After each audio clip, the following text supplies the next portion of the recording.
जम्मू कश्मीर और हरियाणा विधानसभा चुनाव के परिणाम के बाद समाजवादी पार्टी ने उत्तर प्रदेश के 10 सीटों की उपचुनाव के लिए 6 प्रत्याशियों का नाम ऐलान कर दिया है। अखिलेश यादव ने अपनी सीट करहल से भतीजे और पूर्व सीएम लालू यादव के दामाद तेज प्रताप यादव को टिकट दिया है।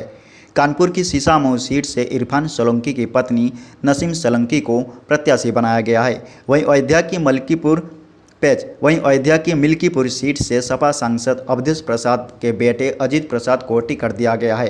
अंबेडकर की कटहरी सीट से लालजी वर्मा की पत्नी शोभावती वर्मा को प्रत्याशी बनाया गया है। प्रयागराज की फूलपुर सीट से मुस्तबा सिद्दीकी को उम्मीदवार बनाया गया है। मिर्ज़ापुर सीट से अनुप्रिया पटेल के खिलाफ चुनाव लड़ने वाली रमेश बिंद की बेटी ज्योति को माझुआ सीट से टिकट दिया गया है। सपा ने जिन 4 सीटों पर प्रत्याशी घोषित नहीं किया है उसमें मीरपुर, कुंद्रकी, खैर और गाजियाबाद की सदर सीट शामिल है।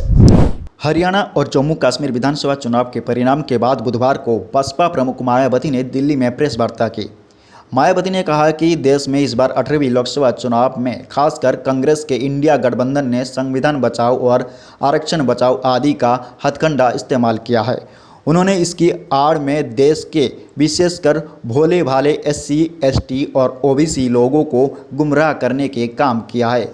साथ ही उनका वोट लेकर अपने गठबंधन को मजबूत बना लिया है। इससे हमारी जैसी छोटी छोटी पार्टियों को काफ़ी नुकसान हुआ है।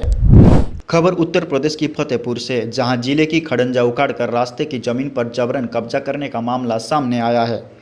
आपको बता दें कि एंगल वो तार फेसिंग लगवाकर दबंगई के बल पर चौक मार्ग को कब्जा किया गया था। खंड विकास अधिकारी इस मामले में जांच की तो ये सही पाया गया।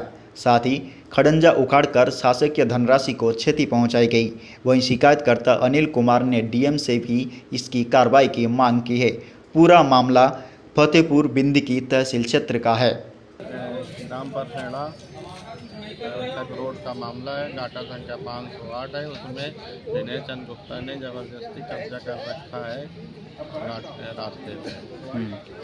तो पैमाइश हुई तो पैमाइश होने पर चिन्हित किया गया, तो चिन्ह के सीमांकन से उन्होंने अपना कब्जा एंगल तार और तार फिनिशिंग का कब्जा करके रखा है। उन्होंने अभी तक अतिक्रमण हटाया नहीं है।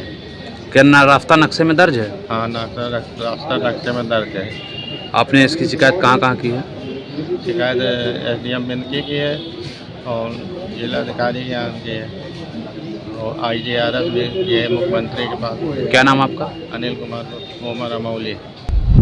खबर उत्तर प्रदेश की शाहजहांपुर से, जहां पुलिस को उस समय बड़ी सफलता मिली जब थाना कोतवाली पुलिस द्वारा ATM बदलकर धोखाधड़ी करने वाले गिरोह का खुलासा करते हुए एक आरोपी को मथुरा से गिरफ्तार किया गया। साथ ही उसके कब्जे से 25 ATM कार्ड सहित मोबाइल फ़ोन भी बरामद किया गया। पूछताछ के दौरान आरोपी ने बताया कि हम लोग 3 दोस्त हैं और एक साथ में काम करते हैं। हम लोग कई दिनों तक रेकी करते हैं। उसके बाद देखते हैं कि किस ATM में सबसे ज़्यादा भीड़ रहती है। फिर हम तीनों मिलकर उस ATM पे जाते हैं और उस घटना को अंजाम देते हैं।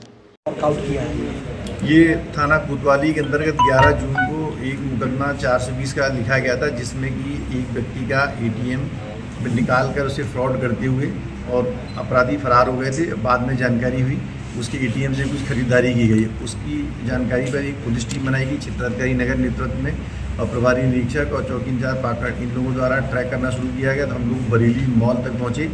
बरेली मॉल से ट्रैक करते हुए पुलिस जो आगरा पहुंची, जानकारी हुई किराए की गाड़ी से लोग शाहजहांपुर आए थे और इसी प्रकार का काम करते हैं।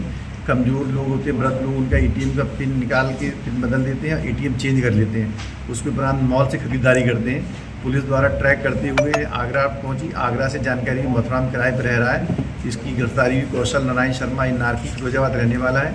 और ये विशेष बात ये MSc केमिस्ट्री से ग्रेजुएट हुए 2016 से आगरा कॉलेज द्वारा की गई है। खबर उत्तर प्रदेश की सीतापुर से है, जहां सीतापुर पुलिस ने राहुल हत्याकांड का खुलासा करते हुए महिला समेत 3 आरोपियों को गिरफ्तार करके जेल भेज दिया है। राहुल की हत्या अवैध संबंधों के चलते की गई थी। हत्या की साजिश किसी और ने नहीं बल्कि राहुल की पत्नी प्रियंका ने अपनी प्रेमी अंकित के साथ मिलकर रची थी।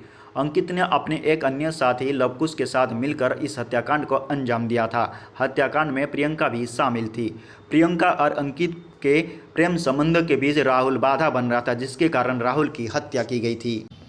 विगत 5 अक्टूबर को थाना संदना क्षेत्र में ग्राम सहोली के बाहर एक कच्चे रास्ते पर चक रोड के किनारे राहुल नाम के व्यक्ति जिसकी उम्र 35 वर्ष थी, उसका शव बरामद हुआ था। थाना संदना पुलिस ने तत्काल सुसंगत धाराओं में अभियोग पंजीकृत करके विवेचना प्रारंभ की। विवेचना के अनुक्रम में संदिग्ध अंकित यादव को जब पकड़ा गया तो उसने अपने जुर्म को कबूल किया। अंकित के साथ साथ मृतक राहुल की पत्नी जिसका नाम प्रियंका है, यह इस षड्यंत्र में शामिल थी और अंकित का एक दोस्त जिसका नाम लौकुश है। इन तीनों लोगों ने योजनाबद्ध तरीके से राहुल की हत्या की। राहुल की पत्नी प्रियंका का संबंध अंकित नाम के व्यक्ति से था और उन संबंधों में राहुल बाधक बन रहा था। इसी के कारण इन दोनों लोगों ने साजिश रच के और अंकित ने अपने दोस्त लौकुश को बुलाकर राहुल की हत्या कर दी। इसका आज सफल खुलासा संदना पुलिस ने किया है। इन सबको माननीय न्यायालय में भेजा जा रहा है और अग्रिम विधिक कार्यवाही प्रचलित है। सर, अंकित और जो पत्नी है उसके संबंध शादी की खबर उत्तर प्रदेश की फतेहपुर से है, जहां प्रदेश भर विकास की बात तो किया जाता है, साथ ही अस्पताल को आधुनिक बनाने की चर्चा भी जमकर होता है, लेकिन ये बात केवल दीवार और कागजों में दिखाई देता है। दरअसल जिला अधिकारी के निरीक्षण के बाद भी उसका असर जिला अस्पताल में दिखाई नहीं देता है।